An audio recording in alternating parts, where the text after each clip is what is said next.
आज पुणे जिल्हा परिषद शालेय शिक्षण विभाग आणि मावळ पंचायत समिती शिक्षण विभागाच्या संयुक्त विद्यमानाने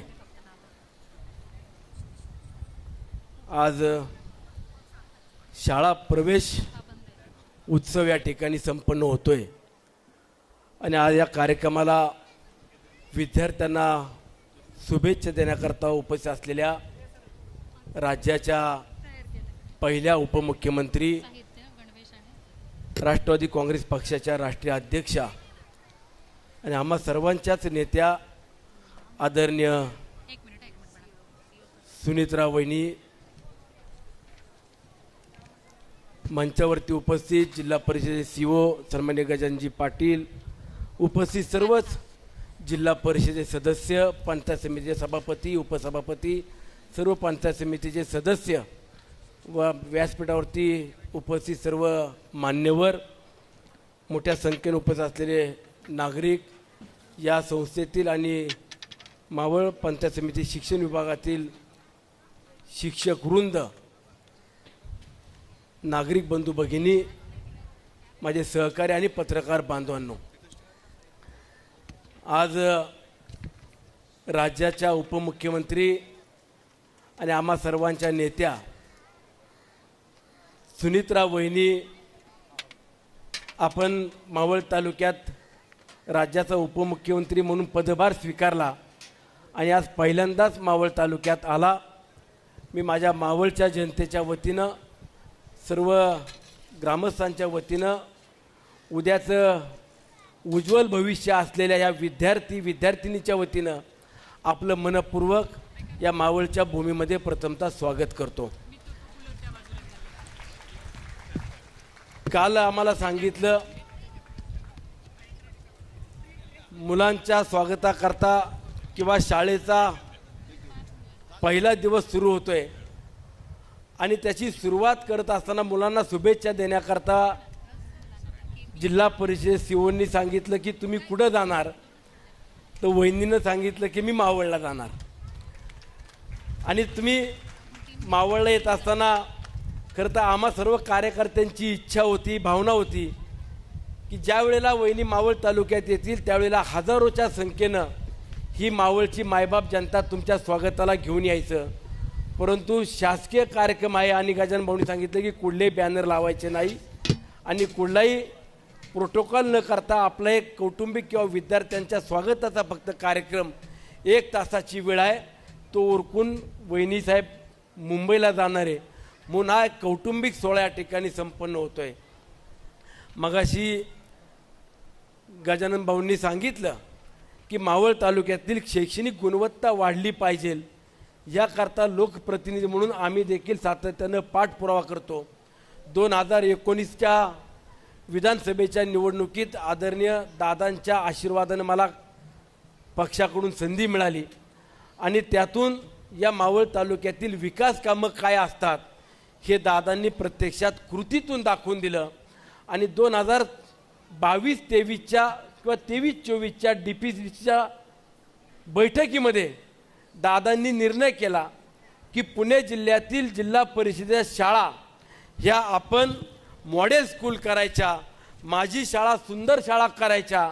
आपण इन्फ्रास्ट्रक्चर म्हणजे रोड, रस्ते, लाईट, पाणी यावरती भरघोस असा निधी देतो. आपण त्या मूलभूत सुविधा प्राप्त करत असताना शैक्षणिक गुणवत्तेकडे किंवा जिल्हा परिषद शाळेचा दर्जा कमी होत जात असताना तो देखील वाढला पाहिजे. आणि याकरता काय करायचं, तर त्यावेळेला गजानन भाऊंनी आणि आदरणीय दादांनी मॉडेल स्कूलचं प्रेझेंटेशन दाखवलं आणि त्यातून माझी शाळा सुंदर शाळा हा उपक्रम आदरणीय दादांनी हातात घेतला. मागच्या 2 वर्षापूर्वी आम्हाला मावळ तालुक्यातील पहिल्या 24 मॉडेल स्कूल मिळाल्या. वहिनीसाहेब इतक्या सुंदर स्कूल झालेल्या आहेत आणि त्यामध्ये आता पालक देखील स्वतःहून आमच्या मुलांना शहरी भागात किंवा इंग्लिश मिडियमला घालण्यापेक्षा आपल्या जिल्हा परिषदेमध्ये आपल्या मुलांचं ॲडमिशन घेऊ अशी देखील आता भावना निर्माण व्हायला लागलेली आहे. आणि मगाशी गजानन भाऊंनी सांगितलं की मावळ तालुक्यात 50 स्कूल आम्ही आता मॉडेल स्कूल करतोय. तुम्ही सांगितलं, मी नाही सांगितलं. आमच्या 39 होत्या. जिल्हा परिषद सभापती आणि सदस्य सगळ्यांना सांगतो, आपल्या 11 स्कूल त्यांनी आज वाढवून दिल्या.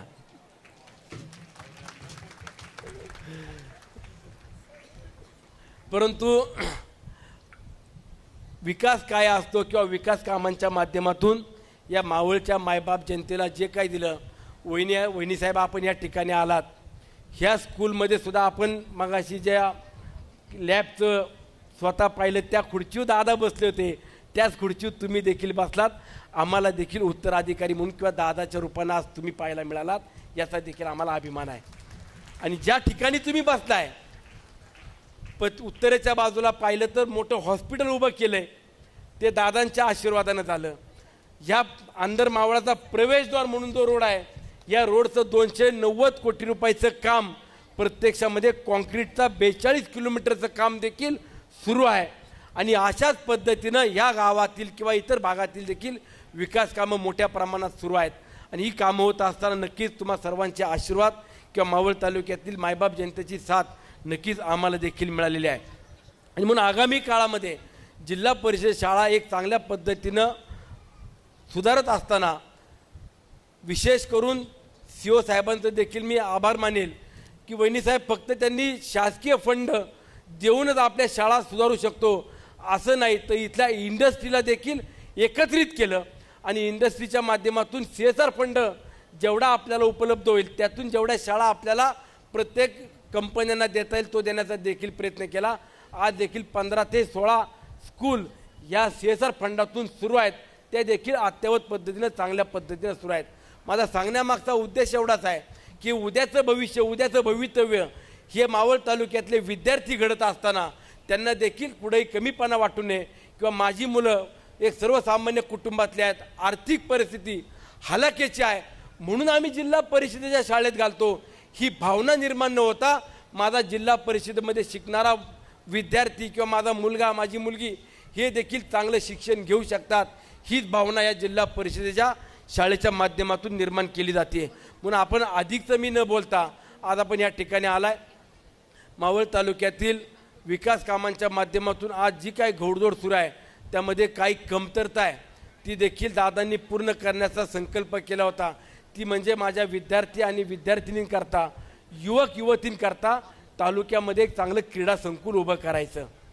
आणि एक क्रीडा संकुल उभं करण्याकरता माननीय मुख्यमंत्री मोदयांनी देखील त्याला तत्वता मान्यता दिली. आणि आगामी काळामध्ये वहिनी साहेब आपल्या मार्गदर्शनामध्ये तालुक्यातलं क्रीडा संकुल जर चांगलं उभं राहिलं तर नक्कीच या तालुक्यातील माझ्या आदिवासी वाड्यापाड्यावर राहणारे विद्यार्थी देखील जिद्दी आहेत, कष्टाळू आहेत, ते देखील या राज्याच्या आणि देशाच्या नावामध्ये एक चांगलं नावलौकिक म्हणून खेळाच्या माध्यमातून उभं करून दाखवतील, हा मला विश्वास आहे. आज मुलांच्या बाबतीत सांगत असताना वहिनी साहेब, मी तुमची कधी कधी कॉपी करतो, मी तुम्हालाही पहिल्यापासून फॉलो करतो. बारामतीच्या शाळेंचं उदाहरण घेऊन मी या शाळेंमध्ये काम करायला सुरुवात केली. मागच्या 5 वर्षापूर्वी, 4 वर्षापूर्वी, 3 वर्षापूर्वी आणि या वर्षी सुद्धा बारामतीच्या मुलांचा ड्रेस कोड काय मला दाखव.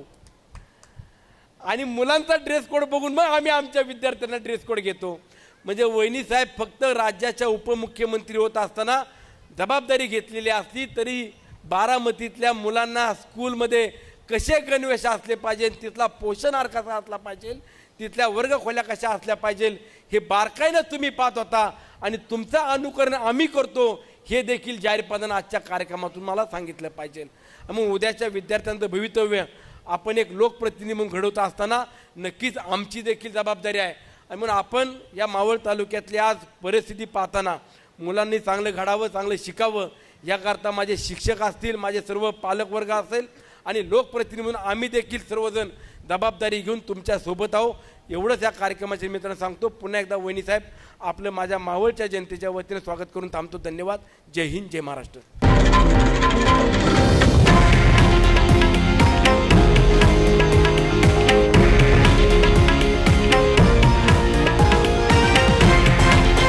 हे आहे देशातील नंबर 1 न्यूज नेटवर्क आणि आपण पाहत आहात TV9 मराठी, एकमेव.